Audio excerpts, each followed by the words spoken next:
What is going on? We're back with Week 8 college football kickoff. With us, we got Fitz, we got Raphael from my bookie, and the one, the only Agent 13, Cato Smith is in his house, baby. What's going on, guys? Good to be here. Good to be here. Hey, glad to have you guys. Love what we saw Wednesday night, Cato. Shout out to you and the boys getting that dub. And that's where we're going to start off at. App State, Coastal. We've had you on the podcast. We had all the other, tons of other guys from the team on the podcast.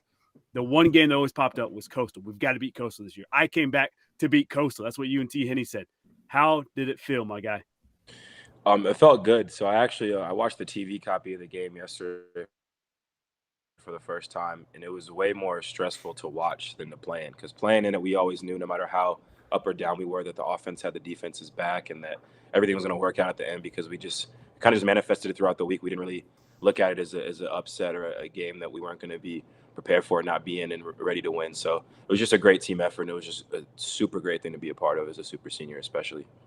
Oh yeah, I can imagine. Hey, I was in the stands. I was stressing the hell out. I was doing the surrender cobra at one point, and then it turned to the touchdown Jesus. It was a lot of stuff, but I mean, you guys fought and clawed, and you guys never doubted yourself. You could tell, and it was awesome to see that. I see Cam go bust in the end zone. Nope, he takes a slide again, like we're used to, and then Sutton goes out there and just nails that 27-yarder, and that was awesome. No, it was cool. It's funny. I was talking to Jalen Virgil, the receiver. I was like, you practice those possum calls, which is what it's called when you want to slide down and not have the defense tackle you. And the fact that we already have 2 of those in 1 year just means that's a pretty close and exciting game. So it's a little stressful to be a part of for sure, but it was definitely cool to see. And we have nothing but all the faith in the world in Chandler. We know what he does. I was a little bit nervous before the kick. That was probably the only time I was nervous throughout the game. Then another teammate, Tim Fresno, came and put his arm around me. He's like, dude, we're going to be fine. He's gonna make this. This is what he does. And I was like, you're right, Tim. I was trying to prepare my mind for overtime, possibly prepare my body for overtime. Yeah, we were ready for all that. We wanted all that smoke too, but we didn't have to do that, and it was a great win. Hey, that's awesome. And then Raphael, speaking of the odds maker, Coastal 4.5 point favorite. Did we see those numbers swing any point during the game? Did we do any live betting on my bookie on it? It did. I mean, just because it was the only game on the board. I mean, the ratings, what I saw, had to compete with baseball, which who would have thought we would see runs in baseball in playoffs. I actually thought this game. Well, I actually was telling people if App State can keep this game under the total, they would be live. And let's face it, the App State won that game. It's because they controlled the line of scrimmage. I mean, what they had 200, I don't have it in front of me, over 200 yards on the ground. And I know Coastal only ran the ball for 50 yards. So I said right then, and it was just a total different type of game. First quarter was all Coastal Carolina. And then it was a totally different game after that. So it was interesting. So we did get burned on live betting after the first quarter, because let's face it, 14-0. You're like, oh, here we go. Coastal Carolina might do a route. And then, like I said, I don't know what the coaches told you guys after the first quarter, probably some F-bombs and not so kind words that your moms would probably want to call the coaches and yell at. But it was just a totally different game. And after they controlled the line of scrimmage from the second quarter on, we got some of that money back that people were pounding on Coastal Carolina on live bets, and it went under. So that was great for us because, like I said, people who've been betting Coastal Carolina, it's always Coastal Carolina and over, Coastal Carolina and over. So the game going under helped us. But like I said, once I saw App State easily being able to run the ball, especially in the third quarter where they just pounded the rock, I was telling people, oh, this game's over with. I'm going to start watching baseball because I didn't think Coastal Carolina had it in them. Yeah, absolutely. I love it. Fitz, you're watching at home. How did it feel to watch at home? Yeah, and I had a question for Raphael, but he just answered it. Is talking to the Coastal guys on Tuesday, they were just saying how, App can't keep up with us. App can't keep up with us. And it was just that everyone thinks it's going to be a track meet. And what did I say on Tuesday? I said, our defense has contained, take away the Louisiana Lafayette, but you think of Miami I was like, I think we can contain them. And so I was curious Raphael, it just sounded like people got into that trap of like, and that first quarter of 14-0, I think we were all kind of going, like, maybe this offense is for real, but no, App, they got their heels in the ground, and that onside kick was really the difference. It was a great call, perfectly executed. I know we texted Devin Slate, he's usually on here, coaching high school. He's already working it into the game plan for his team. He's like, so it was phenomenal. I want to know why you weren't at the game. I mean, where you're sitting at, you're an alumni. Why are you sitting there on your couch? What kind of that's sad. I know that's sad. Tuesday night. That's sad. I got to be in class. I got other things to do. Oh, now you're throwing in school. I have to be in class. Oh, jeez. Hey, get him up. Hang him up. Hang him up. Done. I was curious, Cato, if you've got the inside scoop. So, Cam Peoples was, I feel like he was kind of our secret weapon in this game, is because he wasn't really involved early in the game. But again, as Raphael lifted up, kind of the third quarter, our running game just started really coming alive, and Cam Peoples was a big part of that. Was that kind of part of the game plan, was to save Peoples for later on and rely on, is it Noel? I can't remember who our other guy is there. But what was kind of your inside the locker room? What was part of that game plan? Yeah, so Cam was battling an ankle injury for the past few weeks, but everyone who had any type of injury was trying to play in this game, and we knew Cam pretty much told us once he did get a chance to go out there, he was going to either give him a thumbs up or thumbs down if he felt good or not. And when he went in there, he gave the thumbs up when it was his time. We knew we didn't want to put that pressure on him in the beginning of the game, I'm pretty sure, so he just gave Nate the nod at first. And then Daytrick, who's coming off an injury, he played fantastic too, fought for a lot of good yardage, and I feel like if we have a full, healthy stable of running backs, we have pretty much every type of back you'd really want. I mean, maybe like some Earth, Wind, and Fire type thing with Cam, Nate, Chop. Like they do it all. So it's a great having all of them back there. And once they're all at full health, I think we're going to be even more of a dangerous team. Yeah, absolutely. And shout out to you. You're coming back from an injury. How's the body feel? You feel 100? Yeah. So I mean, the first game against Georgia State was a little surreal. It was a moment. Spurlin, one of our captains, let me be a captain for that game in my hometown of Atlanta. So that was really cool to be a part of. But I feel like that game, I kind of had to get my feet under me, and it was good that we were up by a lot because I didn't know if I could play every snap of that game just because I didn't know what my body was going to be able to do. So thankfully I got to split some snaps that game, and then Ucla came around and I had a 10-tackle game, which I didn't know my body was even capable of yet. But that kind of just happened, and I felt a little bit more comfortable after that game. And then this week going into practice, I don't know if it was just my body or like my mind too, but just going into this game, I kind of told myself I wanted to play every snap of this game because of what was at stake. And the more I practiced that week, the more comfortable I felt, and the more I felt 100% myself. And then I think that showed this game. I got to play every snap, so it was just great to be out there finally, feeling like more of myself than I ever have in a while. Dude, hell yeah. I love to hear that. We, during the season, we're like, all right, where's our dog? Where's Cato? Where's Cato? And yeah, as you said, Georgia State, you start coming back and just, you didn't come off the field, which is awesome Wednesday. So shout out to you. I got to ask, the level of pettiness was real, and I'm here for it. We did the fusion in the end zone, little copycat to Coastal. Chase Bryce slipping DMs out to the world. Yeah. I am here for it. Did you guys know about both those things? Like, was that planned? Like, hey, let's be ultimate petty and just make them just rub their nose in it, or were you guys just spur of the moment? Hey, shit happens. I'd say a little bit of both. I mean, okay. Where do I go with this? I mean, their team since last year, they've just always been Coastal. How do I say this? They rub you the wrong way.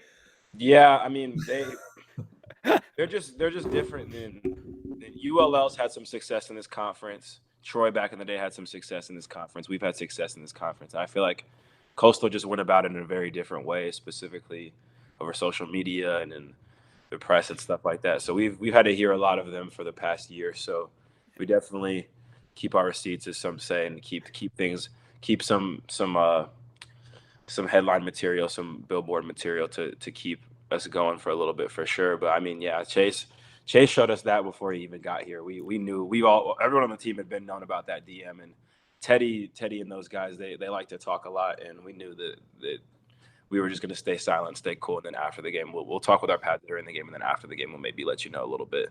Yeah, that's what I'm here for. Keep the receipts. I'm using that. That is awesome. Hell yeah. Well, let's pivot a little bit. App State's remaining schedule. It's pretty favorable. Obviously, I don't want to gas you up too much. And Raphael, he's the head bookmaker. Maybe he can look ahead at some odds here. Remaining schedule looks pretty good for us. How do you feel about it? And then Raphael, how do you feel about it? App's chances here. For me, I've already watched some ULM film. I mean, they wouldn't beat Liberty last week. I mean, since I've been here, every Sunbelt team has a game or two on film where they've played a Power 5 opponent or a respectable opponent, and they've played them well. I mean, Ark State 2 days ago, they go to ULL and it's down to the wire. It's a one-score game the whole time. They brought it to them. So I mean, every team we don't take lightly, and now that we know everyone in the conference knows that we just beat Coastal, it's no secret. So the target on whoever's back is kind of flipped, and especially everybody in the East is going to be wanting a gun for us because that's a chance for them to play in the conference championship game. So we're not taking any opponents lightly, and I think ULL definitely woke us up, and we know how we need to play from now on out, especially after playing Coastal. And I mean, after we were down 14-0, and then it was 2nd and 9, and we threw a pass to Malik, and it was incomplete. If you look on the ESPN, we had an 88% chance of winning the game at that point. Yeah, and we pulled it out. And especially what I've seen this team do against Marshall too. We know what it takes, and we know if we play every team to the best of our ability, to our full potential, and play cohesive like that, we could beat anybody. So we're not taking anybody lightly, but I like us over everybody. I mean, our goal is to run the table and get back in that conference championship game back at Lafayette. Hell yeah, absolutely. Raphael, I know I'm asking you to crunch some numbers early here. I mean, you should be able to run the table. I think the thing that benefits you guys the more is facing the Warhawks at home. Usually when you come off a big emotional win and then you have to go to the road is where you get that hiccup game where maybe you read the press clippings all week long and now you have to go to the road. But now you get to go in your backyard where the home crowd will make you remember, hey, you're playing the Warhawks today. You still need to get this W, even though you're still celebrating a last game's W. So playing at home will help a lot. They should run the table. I mean, playing USA at home.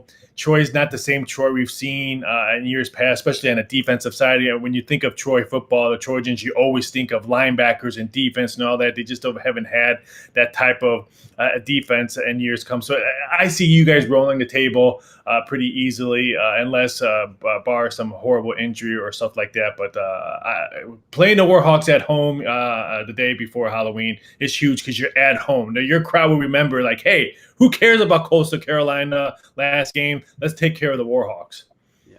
Yeah, exactly. And, I'll be up there. Fitz, maybe you can get out of Saturday class there and hop up. Oh, I got school. I can't. But, yeah, we'll be up there for that game. Let's talk about some other big games from this past weekend, if you guys don't mind, and kind of talk about how that kind of shook the landscape of college football. Let's start with the big one. I mean, number 2, Iowa goes down Purdue. Not even a close game, 24-7, really. How do we feel about this? Raphael, how the numbers move, all that good stuff. It didn't shock us. Purdue money was coming in. And let's face it, if you watch the game again against Iowa and Penn State would have won that game if they didn't have a backup quarterback. Plain and simple. Their offense was horrendously bad after their QB went sour. They couldn't run the ball. Iowa knew they couldn't pass the ball, so they just stack up everybody in a line and control their running game, and that's why they lost. So that wasn't shocking. Today's game against Purdue is more interesting because let's face it, that Purdue's game win last week was like their BCS championship game because they ain't going anywhere anytime soon in the Big Ten. So I'm more curious to see what the Boilermakers are going to do this week or today's game. But that didn't shock me. I wasn't a fan of Iowa, even though they went to Iowa State earlier this season with that big emotional win. I just didn't trust Iowa's offense.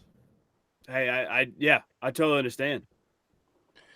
As someone who lives with Thomas Hennigan, I'm forced to consume a lot of Iowa Hawkeye content. So I could speak on this way more than I actually would want to. No, I think I think he nailed it on the head. I think Iowa's been leaning on their defense a little too much. You've seen UGA obviously leaning on their defense a lot, but their offense has been producing a lot better than Iowa's, and Iowa's just been getting lucky really with field position and their defense playing lights out, getting like 4 or 5 turnovers in games and stuff. And I think it finally just bit them in the butt, and it kind of you can't. Once Purdue was throwing that ball, like it reminded me of almost when they beat Ohio State a couple of years ago, and Rondale Moore was going off. Purdue is always good for a good upset game and a good sleeper game. So I think that's kind of what we expected. I think Iowa snuck their way into that number 2 spot, and even Thomas was saying we're definitely not the second best team in the country, but here we are, and then they got knocked off. So that's just how that works. Unrelated. So Thomas Hennigan, this reminded me. So I always look forward to the ESPN broadcast of app games, and in the broadcast they highlighted Thomas Hennigan early on, and they were like, Thomas Hennigan, this kid, he's just an old soul. Said he listens to a lot of Seeger and the Beatles. And they were just, I was just dying. I'm like, that is so funny. Like that's the main reason I like listening to the game broadcast, because I like hearing what they say about my teammates and stuff like that. When I heard that, I was like, how do they even know that about Thomas? Like, I know that about Thomas. Like, I have to ride in the car with Thomas. Anytime I get in the car with him, I'm gonna hear something I haven't heard. And it's the same way. It goes vice versa. We always just bounce music off of each other because we have very different tastes, but a lot of it meets in the middle. So it was funny that they got to know that, and I can't wait to see that guy next week. It's gonna be fun. I just thought that was so funny. That's funny. That's funny how you guys say that, because I'm totally opposite. I don't listen to sound on TV just because I'm watching usually 5, 6, or 7 other games at the same time. So I'm totally opposite. I'm like, I want silence when I watch games because I don't want to listen to Joe Buck complain about his dog when I'm watching baseball, or some guy what's his favorite music. Unless Little League World Series, I like watching the kids talk about their favorite players and stuff like that. And you always have that one kid that will say his favorite actor is a porn star that they sneak into ESPN. So I let me take that back. I like to watch Little League World Series on sound because it's just funny because the kids are honest. Yeah, that's for damn sure. The all-time best call in an App State game. They came back from commercial, and it was Brent Musburger, and they showed all these mountains like Banner Elk. Or he probably had action on App State. Musburger's a big action better. Yeah, but Brent Musburger, all-time quote, he said, "Boone, North Carolina, great place to raise your kids. I've never been there." I was like, what the hell are you talking about, Brent? Like, get it together. Yeah, they're slowly coming up with some different stuff. I think I heard third and Banner Elk on the broadcast. I was like, that was all right. Third and Blowing Rock. I was like, okay. They're just grasping for straws there, but hey, at least we're getting coverage, right, baby? We're moving. Exactly. Up. I'm glad people even know about it. Yeah. Thank you. You have to thank Michigan. You guys beating Michigan, that put you guys on the map. I don't know how many years ago that was, but because before then, I mean, no one. I don't even think you were called App State back then. I think it was just Appalachian State. But now beating Michigan put you on the map and pretty much gave you that nickname of App State, because that's what they were calling you guys. I remember watching that game when I was working at Caesars Palace in Vegas. I'm thinking, who the heck is Appalachian State? I'm like, I think I spelled their name wrong when I was typing it on the sheet. Saying it wrong too. It's Appalachian. Yeah, see? Appalachian State. They don't play about that here. Yeah, that is for sure. There's shirts with the correct pronunciation of it. Let's move in. 17, 18, 19, and 20 went down last weekend as well. Utah defeats Arizona State. Auburn turns around, beats Arkansas. Baylor defeats BYU. And then LSU beats Florida. And shortly after, Coach O's deucing out. But any of those upsets got paid. Really triggered you? Yeah, still got paid.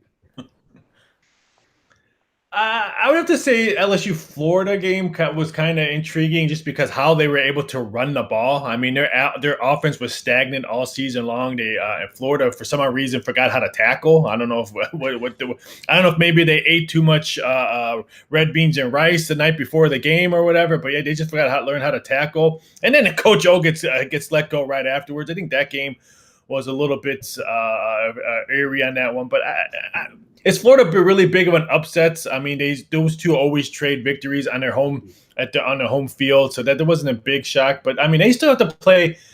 They still have to play Georgia, and Georgia always has a hard time playing Florida. I know everyone's just giving Georgia the perfect record and going to the SEC to probably face Bama, but that could be a hiccup for the Bulldogs. So let's face it, their Bulldogs offense is not high potent. They're just winning games because of their defense. Not only did they sack the quarterback, they go after their families afterwards. So it's because of their defense is putting Georgia in high praises. No, absolutely.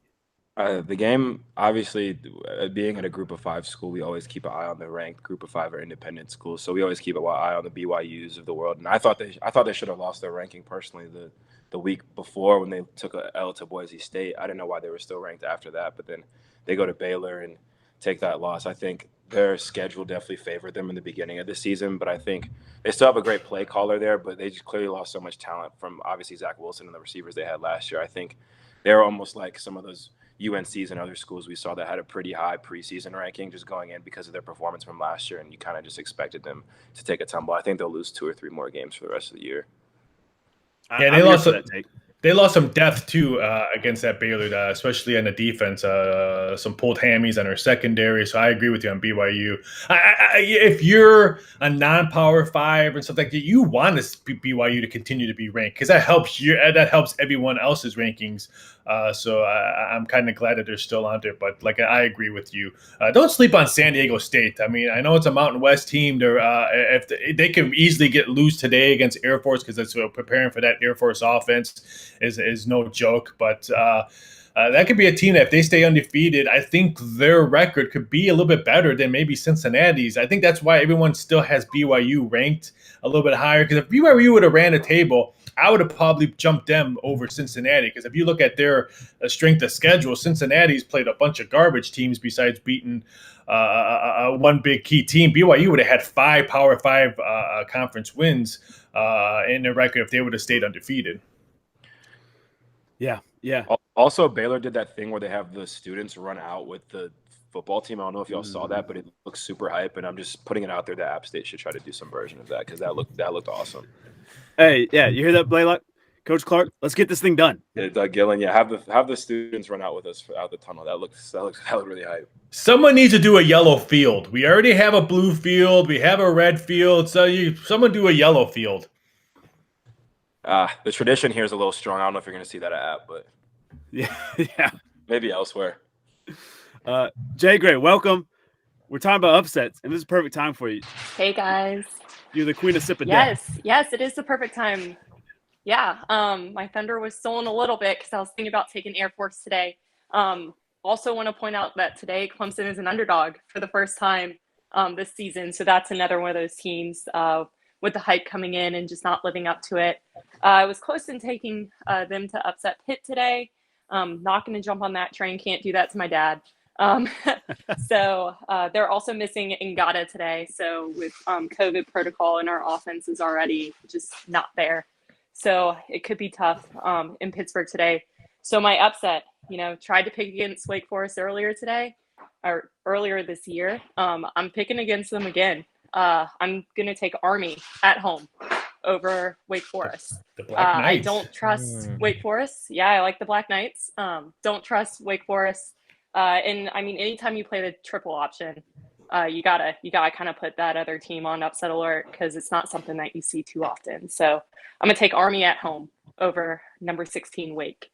Like the Air Force pick, and I'm going to tell you, the people keep on asking me, why is Clemson? Everyone keeps on saying, it's their first-time underdog. The reason why they were still favorites, even compared to last week, because novice bettors who just look at the USA Today and say, Clemson's playing. I bet you Trevor Lawrence is still there. I bet you all the defensive guys who are playing in the NFL are still playing. And they will just bet that team because of what we've seen year in. So that's why they were favorites for the past 2 weeks when they shouldn't have been. Their offense is horrible. Their offensive coordinator needs to go somewhere else because let's face it, Trevor Lawrence ain't walking through that door anytime soon. It's just like when Andrew Luck left Stanford. Their offense didn't take a backseat. It took a station wagon backseat to prepare for a new offense. So Clemson loses today. Pittsburgh, they're legit. Their quarterback's going to be able to open up the hole, especially in the middle of the field. Because let's face it, Clemson's secondary is all banged up, and you just said they lost their wide receiver. So now you have a wide receiver that's now playing with an offense that couldn't score at a high school prom. So I just think it's going to be hard for Clemson to come back and show us that they were the Clemson of years past when Trevor Lawrence was there. Yeah, let me just jump in there. I grew up a Clemson fan. So a lot of people are They're going down today. banking on the. As he just rips I'm on not, hey, you Jigger's know team. what? Hey, that's fine. I'm used to the Clemsons of the early 2000s where we're jumping on with Woody Dantzler, like the pre-Taj Boyds, where you know what, this is just what that team looked like back then. So for me and my family, it's just kind of like, okay, but I feel kind of bad for those new fans that jumped in with the Deshaun Watson and the Trevor Lawrences because they don't know it. So at this point this year, we got to beat Florida State next week because Florida State, our team went down there last year ready to play, and 3 hours before game time, Florida State called it off. So that's one that's circled. And then we got to beat South Carolina. If we lose to South Carolina, I'm done. If you lose to South Carolina, you should be like English Premier League. You get downgraded to the AAC or something else if you lose to South Carolina because they're pretty bad. But I agree on it. I'm not bashing Clemson. I think Dabo should have went with Trevor Lawrence to Jacksonville. Because I think that whole conference itself might take a small step. Nope. He can't coach in the NFL. No, well, I think he would have got paid. I'm not saying coaching. I'm just saying he would have got paid, and he would have had his running back with them there and his quarterback.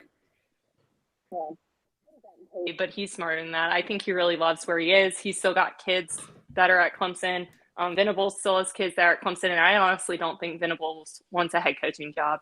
I think defense is his thing. He loves his defense. It's not. It's not. But yeah, no. No, Dabo doesn't need to be in the NFL. He won't go. No. He won't go. But boys, I got a 12-10 tea time. Today. So congrats on the win on Wednesday. It was hype. You guys are watching games on couches and golfing. Jeez, I need your guys' lifestyle. Yeah. Hey, I just got out of the gym and I got a tea time to get ready for. Gotta win the 9 holes today. So right. I will see you guys next time. All right, Jay. Be good, girl. Nice meeting you. Even though I bashed her team. Yeah. That's so funny. Well, she's taking she's a Clemson fan. She knows it. Yeah. She rips our teams all the time. So yeah, it's good to have that. Well, she's taking Army here. That's her sip of death, and she's been money this season. I think she's 4 for 1 in her upset calls. I'm going to back her. Give me Army. Give me the Black Knights, boys. What's y'all's take? I was really. Obviously, this is going to be a good game. I think it's going to be very close. I'm going to take Wake Forest, though. And I don't know if I'm just zagging now because I'm like, oh, spread's 3. So everyone knows it's going to be good. I like Wake's defense. I think they're able to handle Army. I actually like Army in this one, too. I think Army put up a pretty good showing against Wisconsin last week. Mm-hmm. I think their defense, especially, they remind me of us in a way with their strong defensive culture. I also know we have some coaches over there, and even one of my high school teammates, number 20, plays safety for them, Marco Broughton. He's a captain there, and I think they just have a strong leadership, especially on defense, and their offense is a tough thing to game plan against. So I think at home, and I think they probably had a lot of talks within the building about how close they got to beating a good Wisconsin team, and I think they're going to play a team that's a little bit worse than them in Wake Forest, who's just been kind of skimping through the ACC undefeated this year, just because I would say that conference is more competitive this year than it's been in the past. Some would just say it's worse, but I would just say the competition's just leveled off, and they've gotten away with some wins. They haven't really impressed me too much this year, so I'm taking Army. Yeah. I agree. I think the Black Knights, they're at home. I think the whole conference of the AEC, Wake Forest, Clemson, all those guys, you hit it right. It's just leveled off. It's not that they just didn't take a small step back. It's just they leveled off the whole conference itself. And I like both. So put a 2-team parlay and put Air Force and Army in there because I think Air Force gives San Diego State their first L this week as well. So I like both of her service schools, as Air Force, I think, takes down San Diego State, and I think Army takes down the Demon Deacons. Yeah, absolutely. Sorry, Tim Duncan. Blue. Yeah. And Chris Paul. Can't forget. I know Tim. I met Timmy T all the time when in Vegas, stuff like that. So I have to apologize. I know he listens to the show too. So that's right. Yeah, he's a big Pub Sports Talk guy. Yeah, he tells me. Sticking with the ACC. Louisville, Boston College, Louisville 5.5 point favorite, over under set 57 points.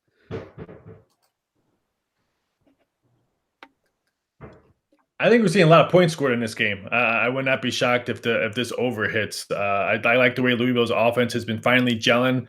They struggled for the first couple of games of the season, but I just think they're gelling. And Boston College, if they can run the ball, they're going to put points on the board as well. So I thought this total was a tad low. Bettors bet it up quickly. So I think late afternoon game probably moved to 58 before kickoff. No value on it. I think Louisville wins this game maybe by a field goal. So maybe look at BC, but I think we see some points scored. Yeah, I'm gonna take Louisville in this one. It's not a flashy matchup by any means. I just don't think Boston College is. I don't think they're that good. So I'm gonna take Louisville. I'm gonna zag on this. I'm actually gonna take Boston College. I think going into this year, they got some pretty favorable transfers through COVID and things like that, and I feel like they just took a little second to mesh. I think we've seen flashes of them play good this year, but I think after a 2-game losing skid, I think they'll bounce back, and I think we'll start seeing them play their best ball and even kind of contend a little bit for a good bowl game eventually. So I'm gonna take Boston College. Going against Coach Satterfield out there. Yeah, Man. I mean, my homeboy JT from high school also goes to Boston College too. So I'm not just picking home picks. I actually believe them too, and I think their offense is athletic and their defense will be just good enough. I think they'll be playing inspired ball, kind of like we did this week after a loss. Yeah, no, I think you're right. They got a lot of key transfers in that BC program. It felt like night and day. It's kind of flipped. I still like Louisville at home. Papa John Stadium, or whatever it's called now. That place can rock, especially during an ACC game. I like the over there as well, Raphael. I think 60 points could be scored easily here between these two teams. So give me U of L, but I think it's a close game. And if I'm looking for points, I might take Boston College, with that 5.5. One more ACC game. We've already talked about it. Raphael has ripped the heart out of Jay Gray and Clemson faithful there. Should have went to Jacksonville. Short drive to Clemson. Number 23, Pittsburgh is a 3-point favorite. 47.5 is the over-under. Raphael, we know who you're taking here. Pitt. I'm gonna take Clemson. I think they're still Clemson, and maybe Raphael, I'm stuck in that. What do you know? You go to classes on Saturday. What do you know? But maybe I'm a novice in this betting game, but I'll take Clemson. They're still. I still think they're the program, even though they're missing a lot of pieces. I think they can get a workman's win against Pitt. Give me Pitt. Kenny Pickett is absolutely balling right now. Experienced quarterback play is not something it's seen a lot in the ACC lately. Inconsistent quarterback play, and they got that right now, and I think that's why they're ranked. And I think every team is going to get Clemson's best shot because all the seniors and juniors who have been getting stomped out by Clemson for years are finally like, okay, I have this shot at Heinz Field to play Clemson and actually get a big win over them. And they're just not protecting DJ enough. I think he's getting better at week after week, but they just haven't been doing a great job of protecting him. And their defense obviously is not what it used to be in its national championship year. So give me Pitt. Yeah. I think this is one of those kind of wacky years where some of the favorites just keep getting beat down the ranking poll here. Pickens for Heisman, right? Dark horse. I'm here for it. I like the way he's been balling. Give me Pittsburgh. It's at Heinz Field. It's a Pittsburgh team. I feel some type of way about that, but I still think they get the win here. Let's move up north a little bit. Number 6, Michigan versus Northwestern Wildcats. University of Michigan is a 23.5-point favorite. Over set at 51. Michigan, they need style points. This is now we're in college football where teams need style points. And I know the computers don't look at it anymore, but I can guarantee you the voters and the people who are the rankings pretty soon, we'll be looking at that. And here's one of those ones that Michigan will need style points because Ohio State's playing Indiana. They can get style points there. Michigan State's off this week. So I think Michigan puts a butt whipping on Northwestern. And Northwestern, their defense has not played like we've seen the Wildcats defense in years past. So I think Michigan will expose them, especially on the run game. I think Michigan all day long in this one. Yeah, you're speaking my language, Raphael, as I thought this too, is Northwestern. They got smacked by Nebraska 56-7. Michigan State beat them 38-21, which doesn't look like on paper, you're like, only 38-21, but that's pretty handedly. I agree. I think Michigan's going to try to take advantage of this and try to move their way up. So yeah, I'd take Michigan and the spread there. Yeah, give me Michigan. I think Northwestern, they had their flash in the Penn year last year where they had some high talent draft picks go. But I mean, their only wins this year against Rutgers, Ohio, and like Indiana State. So I'm not completely sold on Michigan necessarily going forward, but I'm more sold on what Northwestern has right now and how they've been playing ball. So just give them. But Harbaugh's khakis don't have pleats anymore. Come on, you have to be on Michigan. Yeah, Harbaugh's a wild one. Yeah, for sure. I'm not sold on Michigan either this year, but they don't slip up against Northwestern. They'll find Ohio State. Yeah. Can he overcome the Buckeyes? Probably not. I don't know, but yeah, Michigan plus that 23.5. I think they get it done easy. Wisconsin and Purdue. We kind of preluded to this match earlier. Number 25 ranked Purdue. Let me put some respect on the name. 40.5 points is the over/under. Wisconsin 3.5 favorite though. This game reminds me of an old school Big Ten where it's probably going to be 6-3 at the end of the game, and you're going to sit back and say, "Why did I watch this whole game when there was other teams games on TV that the score's 44-30 something?" I want nothing to do with Wisconsin Badgers offense. Their offense is horrendously bad. They got rid of the wrong quarterback when it let us. So I'm just not sold on Wisconsin. I'm used to them being able to run the ball, being able to control both lines of scrimmage, and they're just not doing that this year. They don't have that Watt guy that's back there in defense making some key plays. So, and I'm not sold on Purdue. They won their BCS championship game last week. So are they going to have a hiccup this week? This game reminds me of one of those ones where it's if there was a tie in college football, we could see a tie in this one 6-6. So I would probably look at maybe taking the plus points with Purdue, but I think they won their BCS championship game. So would not be shocked if they have a letdown game. See, I think you can make a case. Wisconsin, I know they're 3-3, but they could be ranked. They've had one of the toughest schedules this season. They just have to play just some of the premier. I think they've had 3 top 25 matchups, and they've all been, pretty decent games. And it's just unfortunate. But I think they handle Purdue here.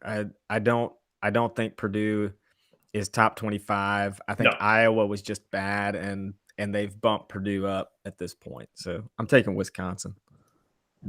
I'm also going to take Wisconsin. I think Purdue played the best game they're going to play this year for sure. I think it's going to be a very close game. It's going to be tough playing on the road at Purdue. But I just think after watching Iowa, which is a respected defense, you saw what they did wrong against Purdue. Now Wisconsin's probably going to know what to do right. And I like their running back they have there to it. Wisconsin, the Clemson transfer. He almost reminds me of Cam Peoples, but a little bit bigger. I think they're going to pound the ball and come out with a win in a close one. I'm taking Wisconsin. Yeah, man, you guys got some really good points. The over/under is what I can't decide which way I want to go.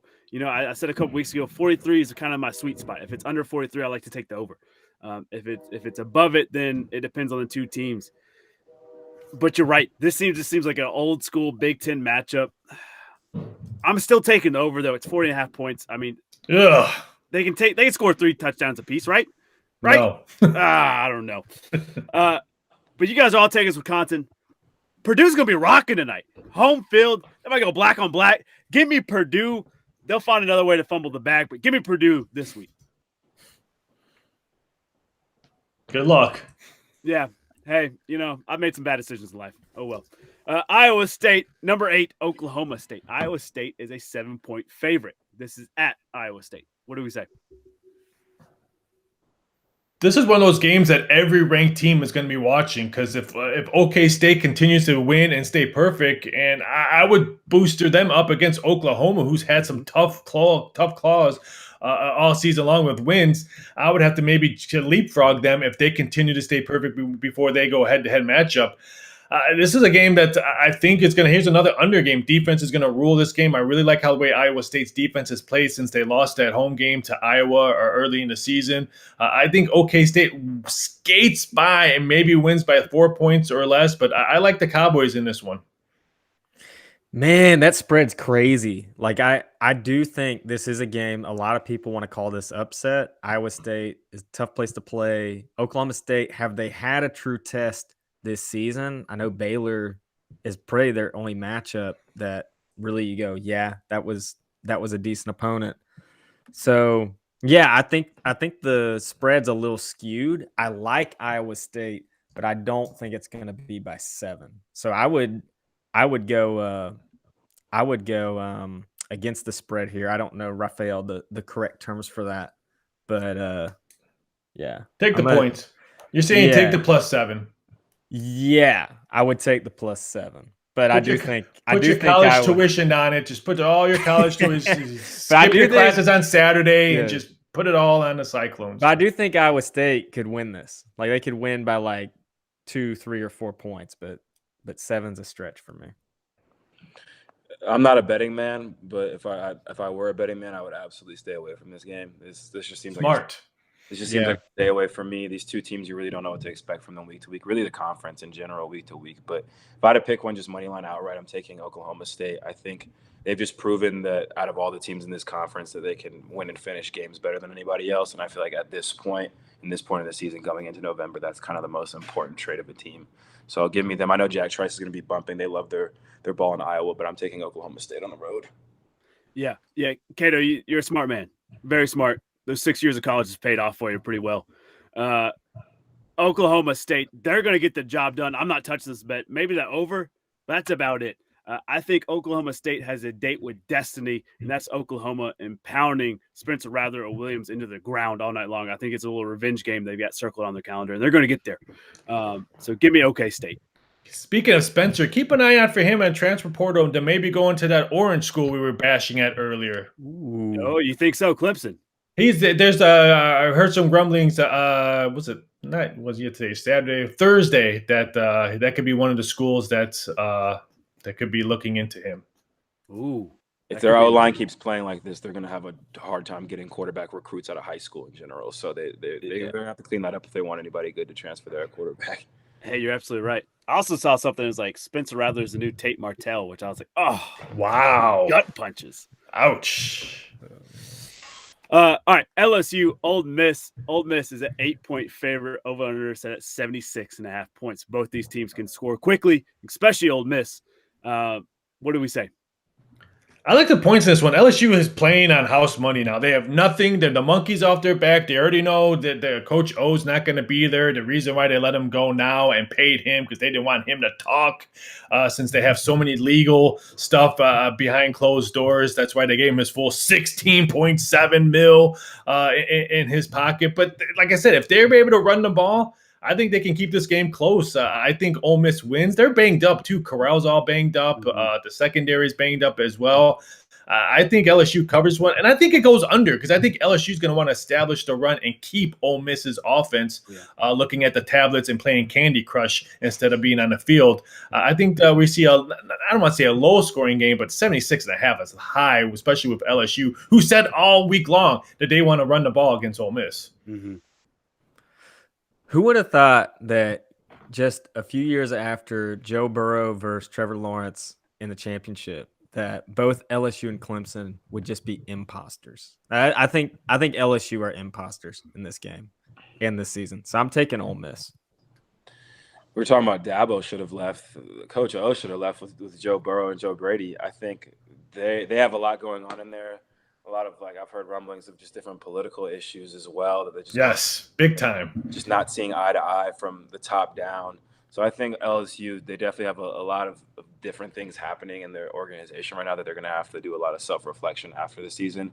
But Matt Corral's rolling. They're the most fun offense to watch, in my opinion, right now.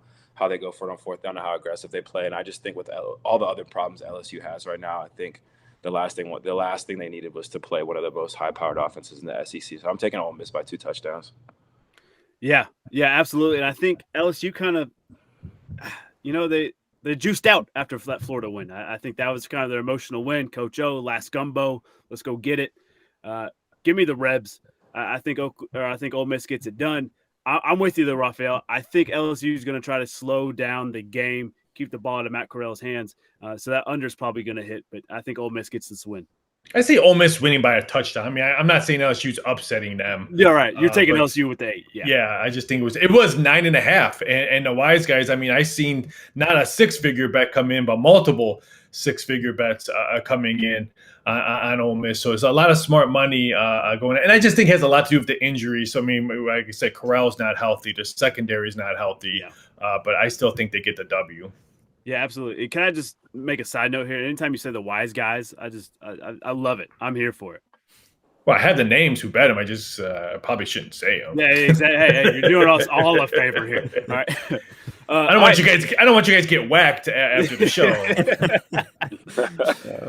Hey, we've already talked about this matchup a little bit. Air Force number 22, San Diego State, over under set 39 points. You know, we go from almost an 80-point game to not even a 40-point game. Air Force 3-point favorite. What do we say? I know this is my waistline game because I had a steak last night at a steakhouse. The total's 39. I mean, geez, what a low scoring game. But I like the force on this one. I know San Diego State's defense is really good, and they're going to want to try to stop the run. But trying to stop the run and getting beat by the run are two totally different things. And Air Force, they've just been powerful on the rock. I think they control the tempo. Close game. I have them squeaking out. I have them winning by 4. They give San Diego State's first loss. And I can't believe we're talking West Coast. This was burning your guys' insight that we finally could have put a West Coast team on the screen. I'm shocked that you guys are not. It's like flaming on fire. Hey, just for you, I've got a whole pack of just West Coast, just for you, Raphael. I'm taking San Diego State. I love defense. I love a defensive struggle, if you will, like that Purdue-Wisconsin matchup you were talking about, Raphael. I may sit down and watch that. I'd love like nothing more than a 6-3 game. But I'm going to take San Diego State. I think this is an emotional pick. I want a school to remain undefeated that isn't your typical teams. And yeah, do it for Kawhi Leonard. Let's go San Diego State. I'm taking San Diego State in this one too. I think we were talking about the West Coast style of ball. I think San Diego State has always flipped the script on that, and versus just throwing the ball, they've always been able to pound the ball and play good defense. And I just think, like we were talking about Oklahoma State too, they have a double overtime and a triple overtime win. They just know how to win right now, and there's nothing harder to stop than a team that knows how to win, and they're rolling right now, even if it's close games or blowouts. So I'm taking San Diego State. They've just been there before. They're used to being ranked in the 20s and playing big time ball. So I'm gonna give it to them.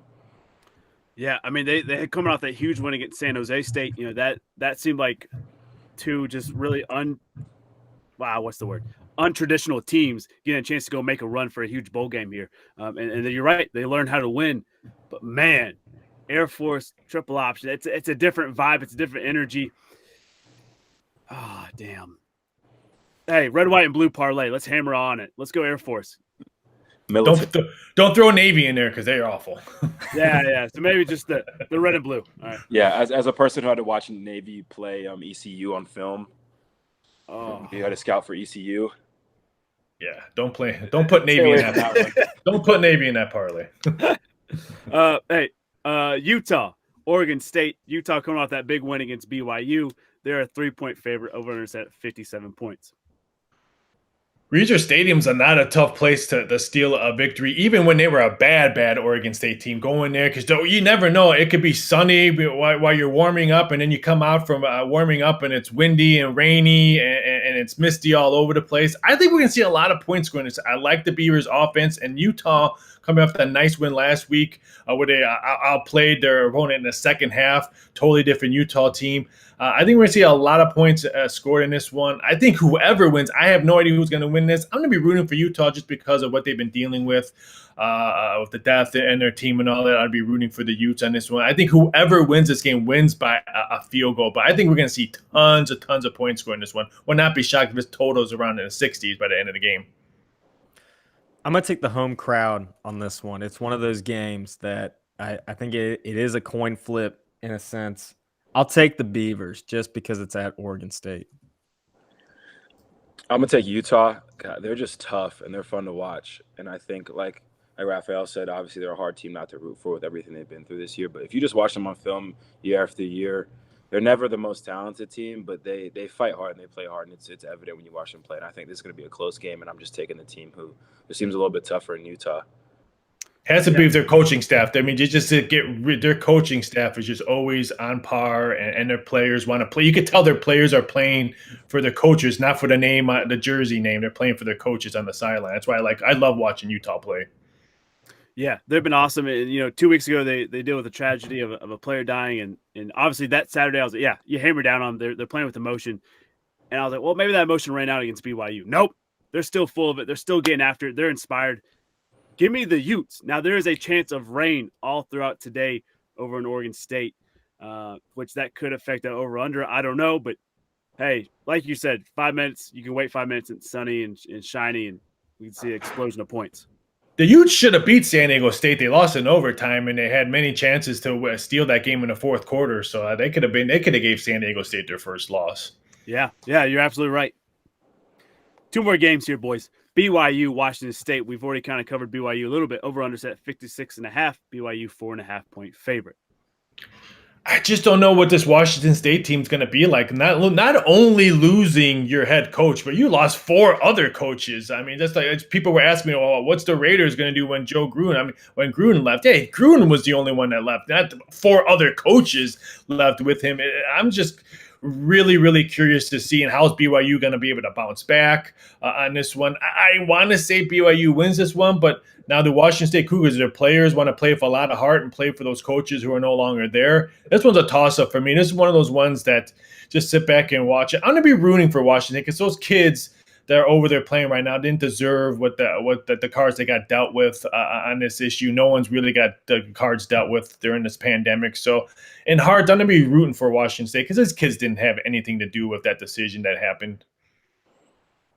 Yeah, this is a weird matchup. It's like it's 2 bad hands, and I don't want to deal with either of them. I'll just take BYU. Hunch. Yeah. Again, if I was a betting man, that's another stay away. BYU coming off 2 straight losses and Washington coming off 3 straight wins, so you really don't know if BYU's going to try to take some momentum and flip their script, or if Washington's going to try to keep it going.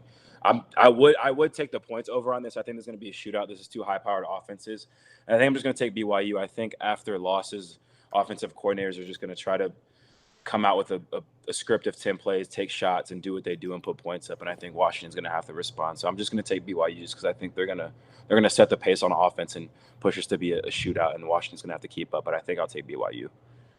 Yeah. You guys all, once again, sucky part about going last, you guys take all the great points. Losing a head coach, yeah, sure. But when you lose 4 additional assistants, like Claudia was asking me, like, what do you do in that situation? Like, do you get a graduate assistant? Do you bump them up to a position coach? Like, there's a lot of moving parts there. I don't know how you come back from losing 5 total coaches. That's tough. But then, Kaden, you hit the nail on the head. You said BYU is going to lose a couple more games this season. It wouldn't surprise you. Maybe Washington State gets that 4th place win. I'm going to flip a coin. Washington State. They get the win. Last game. Oregon Ducks. I don't know if you guys saw, they're coming out with the white uniforms with the splattered black paint on them, going against UCLA. UCLA 1 point favorite, over under it's at 60.5. I'm going to put chaos into the college football rankings, and that's why I kind of like the Ducks here. Let's say if the Ducks go out and end the season with only 1 loss, they'll have road wins at the Shoe, at UCLA, and at Utah, who they still have to play. I think it's their last game before their rival game against the Beavers. If they went out, you would have to jumpstart them maybe against Oklahoma. Even think about maybe jump them over Cincinnati, who Cincinnati won't have any of those type of wins. And that win against the Shoe, it just gets better and better the way Ohio State has been playing. I like Oregon this one. I think their defense is getting healthy. I think if it's a shootout, I don't think UCLA can go toe-to-toe with Oregon if it's a shootout. I like the Ducks in this one. I think they steal this road game in UCLA. Yeah, I'm reading Ducks Wire USA today. The eggshell uniforms. Those are so sick. Yeah, so I don't want to get on my rant, but how the hell is Oregon number 10 and Ohio State's number 5 when Oregon beat Ohio State? And when Oregon's only loss was in overtime to their rival Stanford. Just doesn't make sense. Because West Coast give no love. How many times I have to say that on your guys' show? Everyone hates the West Coast. I hear you loud and clear. Yeah, and UCLA, I know that they beat LSU early on, but as I established, LSU, they're just kind of imposters this year. I think it's Oregon. I think Oregon's a safe bet on this one. Yeah, I absolutely hate that Oregon is ranked lower than Ohio State like that. that literally that makes me mad. I don't understand how the committee could just have that much bias like that. But no, this is a tough one. This is the toughest one for me to pick. Oregon's uniforms are sick. Uniforms do not win games though. And another fun fact that I heard on TikTok, the Oregon players, they always complain about how hard it is to break in a new pair of cleats because they have to wear so many new fresh cleats every week. So maybe that'll slow them down a little bit. This is a tough one for me. I really like UCLA. Chip Kelly going against Oregon. I think he's going to have his guys inspired and pumped to play. I think Charbonnet is a great running back at UCLA. It's going to take it to him. They also have some great skill players. Like their tight ends at UCLA are nice. I still don't know. I think it's a coin flip. I really want to pick UCLA, but I think Oregon's going to win. I'm going to do it. I'm going to pick UCLA. I think they'll put it on the line for their coach who's playing inspired ball against a team he used to coach for. I'm going to take UCLA. Yeah, a little homecoming from Mr. Chip Kelly there. Breaking in new cleats, it's not fun. You just have some blisters, but they got to be used to it by now, right? They've got 1,000 pairs. Oh, man. Just calluses for days. Yeah, just stone feet. Hey, give me the duck head. No, throw it away. Give me the white visor. I'm going Chip Kelly and UCLA Bruins. They get it done. Hey, great show. I can't thank you guys enough for hopping on. Cato, once again, man, we're super proud. We'll be up there next Saturday, root you guys on. Raphael, as always, it's always a treat, man, and we appreciate the hell out of you every week for hopping on. Anytime. Maybe one of these days I'll take a trip up there to that university. It just seems like it's a fun campus to hang out with. I try to hit as many campuses as possible. So maybe next year I'll make a plane trip. Hey, when you do, let us know. We'll all go up. Nice. Yeah. Cato, anything you want to plug, man? Me and Thomas should be dropping a little podcast soon. Hopefully we have a normal schedule and the weekday games are over. So we're trying to drop a new pod. Some merch at UREPS if you want to buy a podcast shirt. Shout out Malik Williams finally getting some of the recognition he deserves. Big game. He's been the best slot receiver in the conference. I have to guard that dude every day at practice for years. He's been a problem, but he's just not talked about enough because of his size and stuff like that. But great game for him. Great game for the team. Shout out him. Let's watch some football today. Let's watch these games. Hey, perfect. Hey, thanks for shouting out Malik. We're going to have him and T. Henny on Tuesday. So, okay, if you want to come back double dip, feel free. As always, you can join the boys. But, you guys have one hell of a weekend. Enjoy some sports, and we'll catch you guys Tuesday. See you guys. See ya. See you guys.